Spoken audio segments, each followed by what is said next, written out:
Alors, voici les solutions à quelques numéros du devoir de chimie de la page 162 dans votre manuel de Quantum, donc 162, 163. Donc, je vais aborder rapidement, sans tenir compte des chiffres significatifs et en effectuant pas la multiplication. Donc, c'est principalement des règles de 3. Donc, je vais poser tout simplement quelques problèmes pour vous aider à comprendre le principe. Donc, si je prends par exemple le numéro 3 de la page 162, donc on est toujours dans la stoichiométrie et la chaleur molaire de réaction.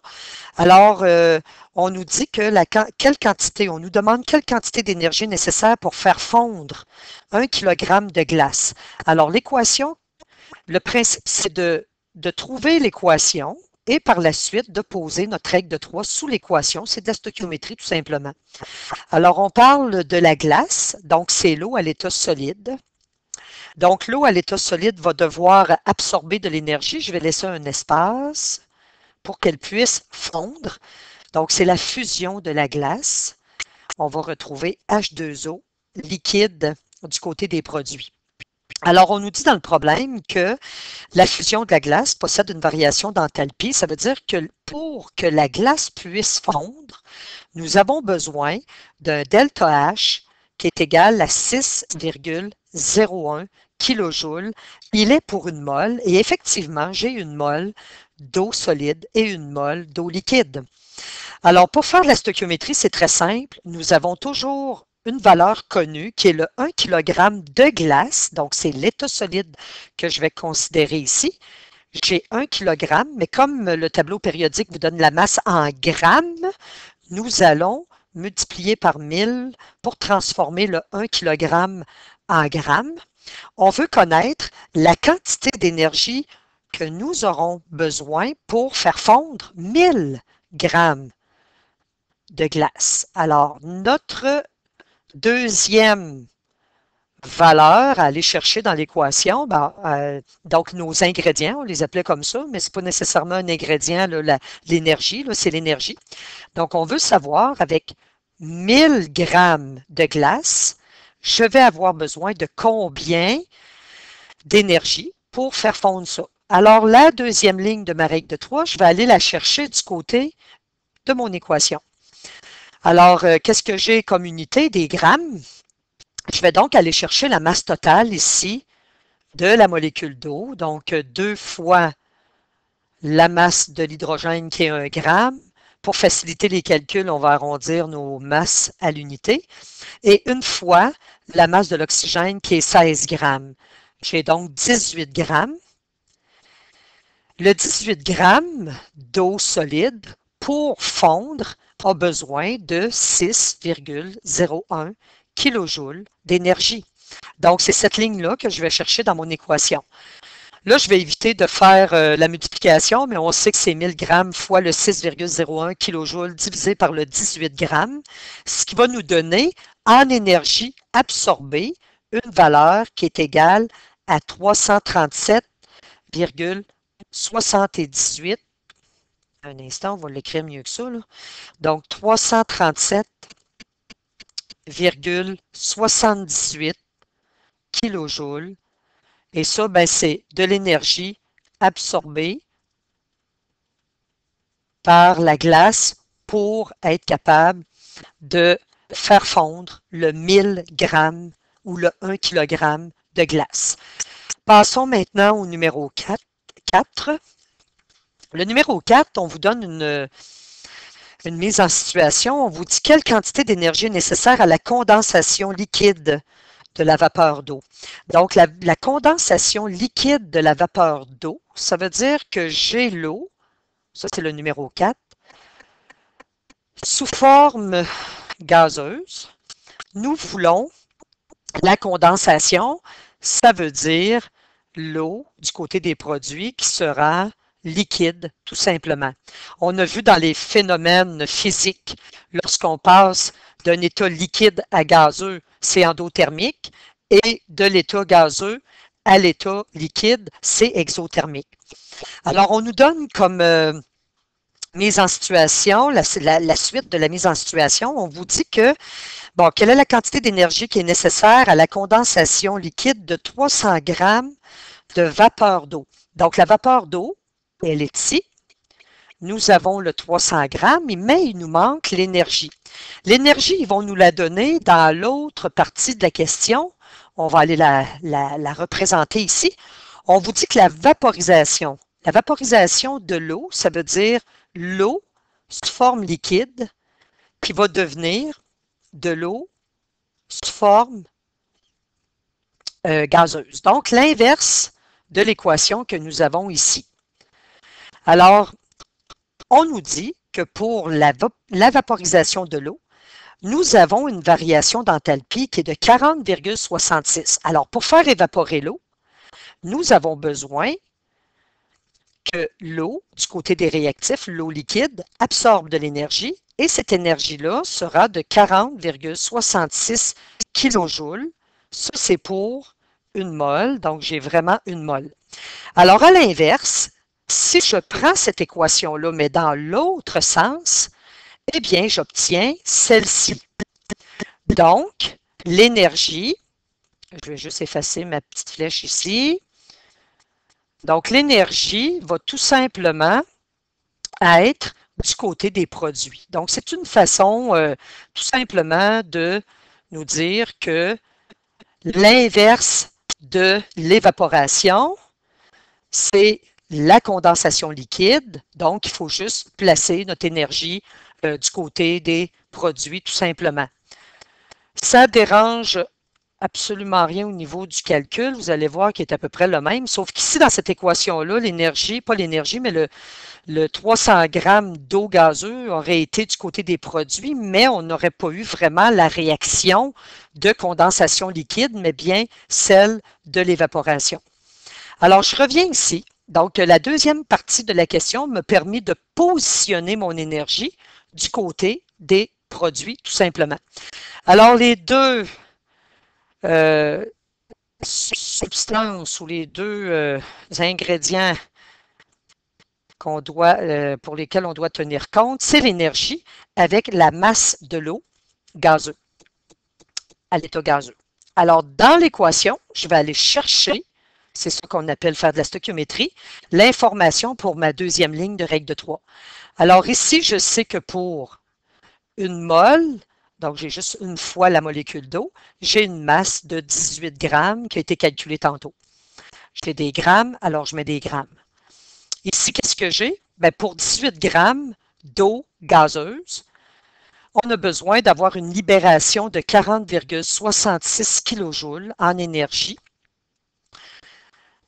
Donc, si nous faisons notre calcul, 300 grammes multiplié par 40,66 divisé par 18 grammes, nous obtenons comme réponse au numéro 4 une valeur d'énergie qui a été libérée de 667,67 kilojoules. Vous allez voir que dans le corrigé, on met un moins devant. Vous n'êtes pas obligé de mettre le moins parce que ce n'est pas vraiment le delta H. C'est une quantité, mais pas nécessairement pour une mole. Donc, pour ne pas faire d'erreur, au lieu d'écrire le moins, vous pouvez tout simplement écrire libéré.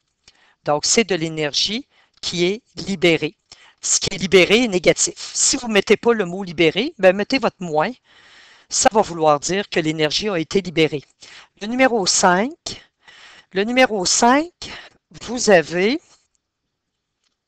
une mise en situation qui ne donne pas l'équation, donc elle n'est pas écrite. Alors, il faut l'écrire. On vous dit que la dissolution de l'acide chlorhydrique dans l'eau est un phénomène exothermique ayant une variation d'enthalpie. Donc, on dissout de l'acide chlorhydrique. Ça veut dire que l'acide chlorhydrique, quand même, on vous a inscrit la formule, mais on connaît cette formule-là, est à l'état solide. Et on vous dit que lorsqu'on dissout l'acide chlorhydrique dans l'eau, on a une réaction exothermique. Ça veut dire qu'on va obtenir de l'acide chlorhydrique, mais à l'état aqueux, et une libération d'énergie qui correspond à 74,0 kJ par mol. Je vais inscrire dans l'équation l'énergie telle quelle puisque j'ai effectivement une mole d'acide à l'état solide et une mole à l'état aqueux. Donc, je peux laisser tout simplement mon énergie de cette manière-là. Le moins dans la question veut dire que l'énergie va du côté des produits. C'est une réaction qui est exothermique. Alors, c'est le plus dur du problème, hein, de poser l'équation. Par la suite, il nous reste à aller trouver notre valeur connue, notre inconnue, et de faire notre stoichiométrie. Alors, ici, le connu est donné indirectement. C'est un petit peu plus difficile pour trouver notre connu. On va devoir faire un petit peu de calcul de secondaire 4. Donc, je vais me retirer ici pour faire le calcul de secondaire 4. On vous dit que l'acide va avoir une concentration de 2,50 mol pour 1 litre. Ça veut dire 1000 millilitres. Mais nous, on veut utiliser simplement 200 millilitres. Alors, on va aller calculer le nombre de moles. Voyez-vous, ici, le nombre de moles n'a pas été donné directement dans la question. Il est donné indirectement. Donc, on veut un nombre de moles ici, mais il faut aller vraiment le calculer avec une simple règle de 3. Alors, on va obtenir 0,5 mol. Ce que nous voulons connaître, c'est lorsque nous avons la quantité de chaleur qui a été libérée, c'est ça qu'on veut connaître. Donc, lorsque vous avez préparé une quantité de 200 millilitres d'acide chlorhydrique en solution. Donc, si vous voulez fabriquer 200 millilitres, bien, ça correspond à combien de moles que vous avez fabriqué. Donc, c'est pour ça qu'il faut faire cette règle de 3-là. On connaît la concentration de l'acide chlorhydrique. On veut qu'elle soit concentrée 2,5 pour 1 litre, donc 2,5 mol pour 1 litre. Mais nous, on veut tout simplement en avoir 200 millilitres. C'est ce qui correspond à 0,5 mol. Voici notre connu.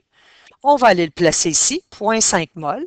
Et on veut savoir quelle quantité d'énergie va être libérée lorsque nous avons un 0,5 mol de formé. Alors, dans l'équation, nous allons aller chercher ce qui nous manque. Ici, ce sont des moles. Alors, tout simplement, le coefficient qui est de 1. On sait qu'une mole va libérer, tout simplement, lorsque vous allez avoir une mole formée, il va avoir eu libération de 74 kJ d'énergie. Il vous reste donc à faire simplement votre calcul 0,5 fois 74 qui va nous donner un 37 kJ. Vous pouvez inscrire libéré, c'est une réaction exothermique, ou bien le moins. Passons maintenant au numéro 6. Donc, le numéro 6, on vous donne l'équation cette fois-ci. Donc, c'est tout simplement le sodium qui est à l'état solide, qui réagit avec le dichlore, qui est à l'état gazeux, pour nous donner tout simplement une molécule de sel, NaCl, solide. Alors, la question, on vous dit la réaction de synthèse. Alors, c'est la synthèse ici du NaCl. J'ai exactement une mole dans cette synthèse-là qui est formée.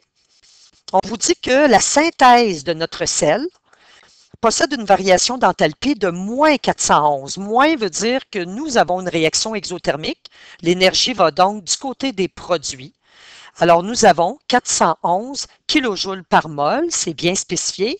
On le laisse tel quel, puisque nous avons vraiment une mole de NaCl formée.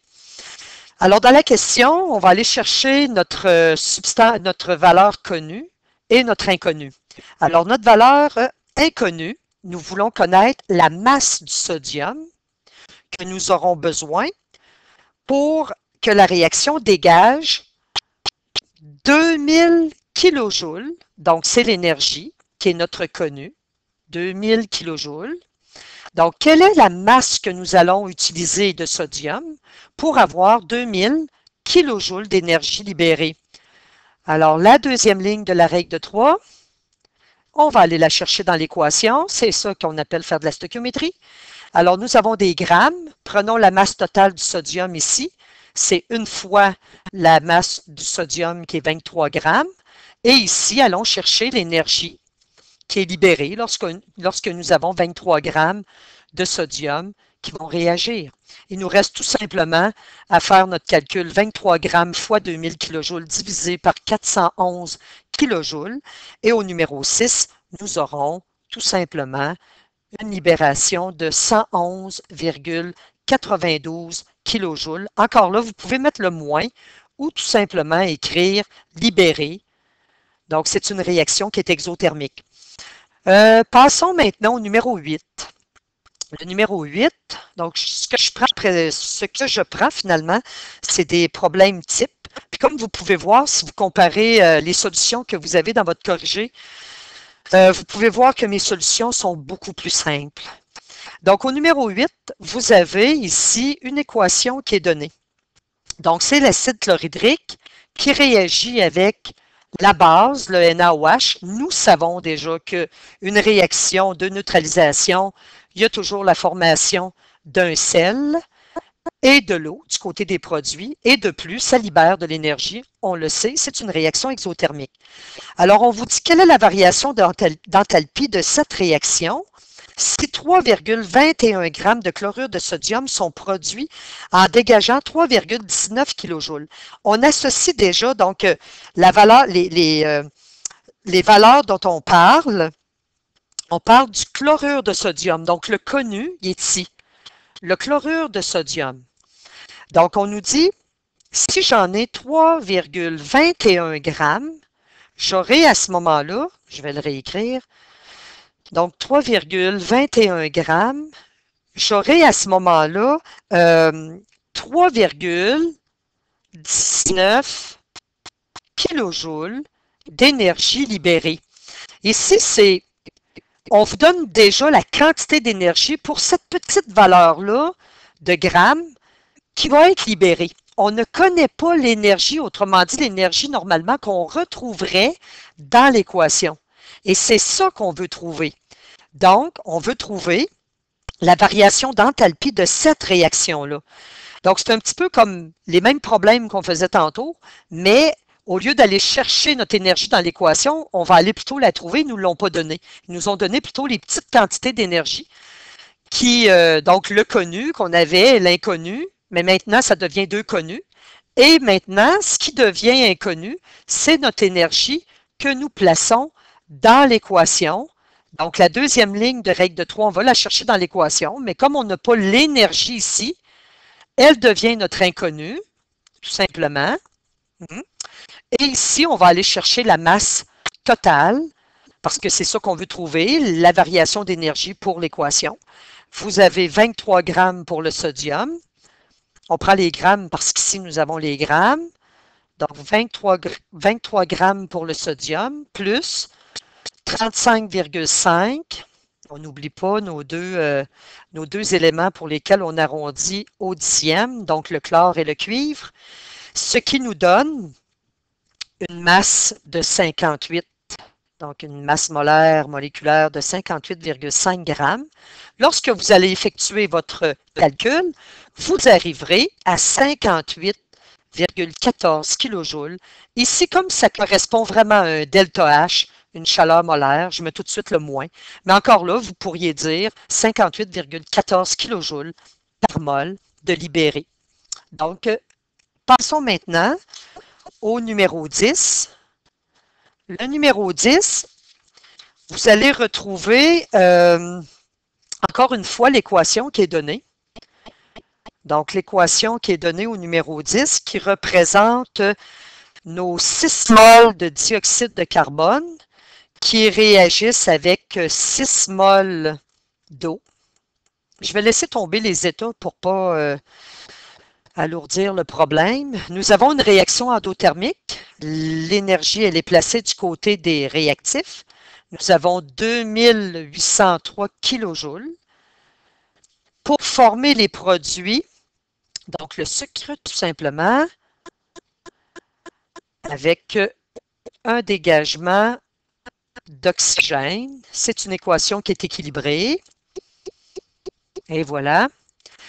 Allons lire la question et allons chercher notre connu et notre inconnu. Alors, lorsqu'on lit la question, on nous dit que Bon, l'inconnu, c'est la masse de glucose. Alors, le glucose, on le retrouve ici, c'est la masse, c'est en grammes, on ne la connaît pas, qui sera produite. Donc, quelle masse de glucose sera produite si une lampe, c'est de la photosynthèse, ici, on aurait reconnu la réaction de photosynthèse. Donc, si une lampe nous fournit 2000 kJ, alors l'énergie ici, vous avez le 2000 kJ.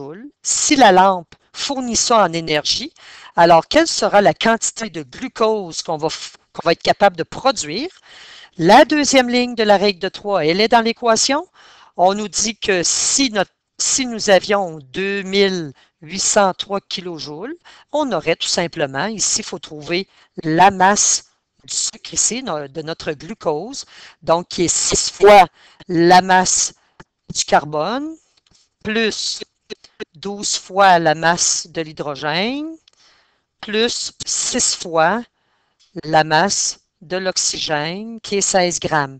Donc, une masse totale qui correspond à 180 grammes. Lorsque vous effectuez votre calcul, 2000 kJ fois 180 grammes divisé par 2803 kJ, vous obtenez 128,43 kJ, ce qui est tout à fait logique. Donc, c'est l'énergie que vous allez, pas l'énergie, excusez, c'est la masse. Donc, 128,43 grammes, ce qui est tout à fait logique, puisqu'avec 2803, on formait 180 grammes. Donc, avec un petit peu moins d'énergie, c'est normal d'en produire un peu moins. Passons maintenant au numéro 12. On va avoir fait le tour de toutes les variantes au niveau de ces numéros-là. Au numéro 12, nous n'avons pas l'équation de la combustion d'un hydrocarbure ici qui est l'éthane. On sait que tous les hydrocarbures sont composés d'atomes de carbone et d'hydrogène. On sait que leur combustion, on a besoin d'oxygène. On sait que la combustion d'un hydrocarbure, c'est une réaction exothermique. On sait que ça nous donne toujours du côté des produits du dioxyde de carbone avec de l'eau.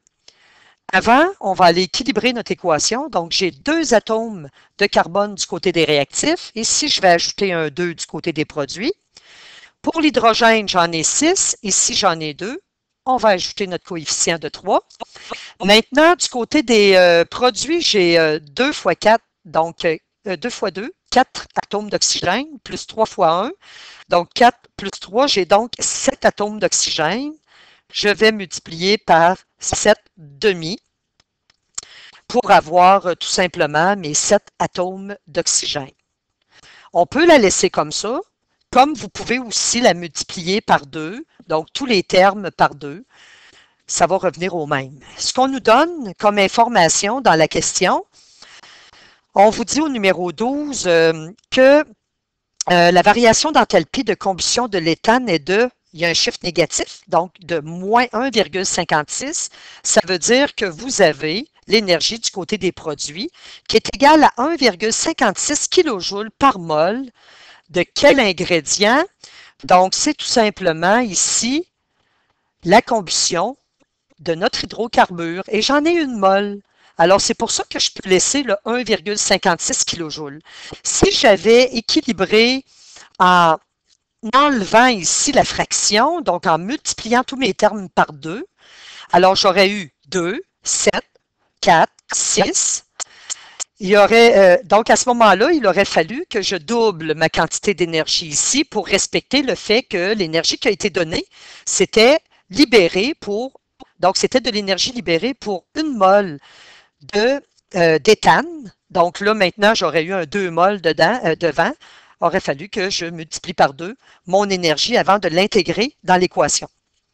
Alors, en A, on vous demande tout simplement, on va aller chercher notre valeur connue et notre inconnue.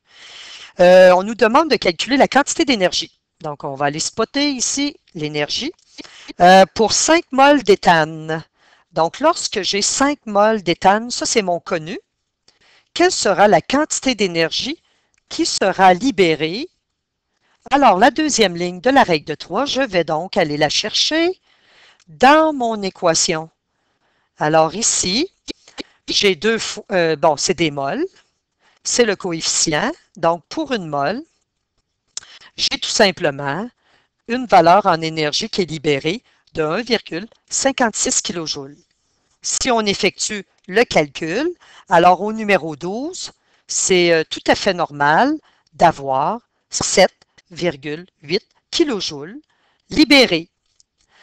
Moi, lorsque ce n'est pas de l'énergie à intégrer dans l'équation, j'aime mieux dire libérer que d'ajouter un moins. Le moins, on l'ajoute plus souvent au delta H lorsqu'il est exprimé pour une mole. Mais vous pouvez écrire le moins. En B maintenant. En B, vous avez, on va utiliser la même équation. Donc, un inconnu, un connu. Donc, en B, c'est encore la quantité d'énergie qui est notre inconnu. Alors, je vais juste encore me localiser vis-à-vis l'énergie. Et cette fois-ci, j'ai 40 grammes d'éthane. Donc, 40 grammes d'éthane. On veut connaître quelle sera la quantité d'énergie libérée si j'ai exactement 40 grammes d'éthane qui brûle. Alors, la deuxième ligne de la règle de 3, je vais chercher ça dans l'équation. Alors, la masse de l'éthane, hein, c'est des grammes. Alors, 2 fois la masse du carbone plus 6 fois la masse de l'hydrogène, ce qui va me donner 60 grammes. Donc, j'ai passé l'étape de faire mon petit calcul. 60 grammes libèrent 1,56 kJ d'énergie. En effectuant mon calcul, j'obtiens donc au numéro 12B une quantité d'énergie qui sera libérée de 2,08 kJ libérée. Vous pouvez mettre un moins, l'énergie est libérée, mais vous pouvez écrire le mot libéré. Le numéro 13. Le numéro 13, on vous a donné l'équation. Cette équation-là représente la molécule de P4O10. Je vais laisser tomber les états. On a l'énergie qui est donnée, qui est retirée, qui est négative, donc c'est une réaction qui est exothermique. Alors, j'ai ici ma 6 mol d'eau, ce qui va donner ici de l'acide phosphorique. Alors, j'en ai 4 mol de H3PO4. Notre énergie. Donc, l'énergie, il faut faire attention ici, c'est vraiment... Au numéro 13, l'énergie, c'est toujours exprimé, le delta H, pour une mole. Alors, si on l'intègre dans l'équation, comme c'est une mole de P4O10 qui a réagi, alors, vous pouvez l'introduire tel quel, sans multiplier. Si on avait eu un 2 mol, on aurait vraiment fait une multiplication par 2. De toute façon, c'est ce qui réagit, c'est sur cette molécule-là, donc le décaoxyde de tétraphosphore, c'est sur cette molécule-là que nous focusons. C'est celle-ci qui réagit avec de l'eau. Et c'est cette quantité-là qui libère cette énergie-là. Et cette quantité, ben, c'est une mole. C'est pour ça qu'on laisse notre énergie telle qu'elle. Si on avait eu un 2 devant cette molécule-là, on aurait doublé tout simplement. Alors en A, on vous demandait d'écrire l'équation thermochimique, ça veut dire l'équation avec l'énergie. La voici. En B, on vous demande de calculer une quantité d'énergie. Donc, on va aller localiser notre inconnu. On vous donne comme connu 5 mol de décaoxyde de tétraphosphore. Donc, le 5 mol va aller ici. On veut savoir quelle est la quantité d'énergie qui sera libérée lorsque nous avons 5 mol qui réagissent. Oups. Donc, 5 mol qui réagissent. On vous demande quelle quantité d'énergie qui est libérée, en sachant que pour une mol, donc c'est des mols, le coefficient y est 1, sous-entendu. Donc, une mol, vous allez avoir la libération de 64,3 kJ. En effectuant votre calcul, vous obtenez 5 mol fois 64,3 kJ divisé par une mol. Il nous reste donc des kilojoules. Et cette valeur correspond à 321,5 kJ libérés. encore une fois, c'est tout à fait normal puisque vous avez pour une mole 64,3 kJ de libéré, donc pour 5 fois plus de mol, vous avez 5 fois plus d'énergie. Le C maintenant, le C, on vous donne comme information, c'est l'acide phosphorique, 235 grammes, donc c'est la valeur connue. Je la localise, donc 250 grammes. On vous demande quelle quantité d'énergie sera libérée. Donc, l'autre, c'est l'inconnu ici, qui est le X kilojoules. En prenant le tableau périodique, vous allez aller chercher la masse, mais de tout ça, donc 12 fois la masse de l'hydrogène qui est 1 gramme. Hein, on multiplie, là, on a un 4 devant, plus 4 fois la masse du phosphore qui est 31 grammes, plus 16 fois la masse de l'oxygène qui est 16 grammes, vous obtiendrez une masse totale qui sera équivalente à 392 grammes. Donc ça libère, lorsque c'est formé, l'acide phosphorique, 64,3 kJ. Lorsque vous allez effectuer le calcul, en énergie libérée, vous obtiendrez 38,55 kJ de libéré.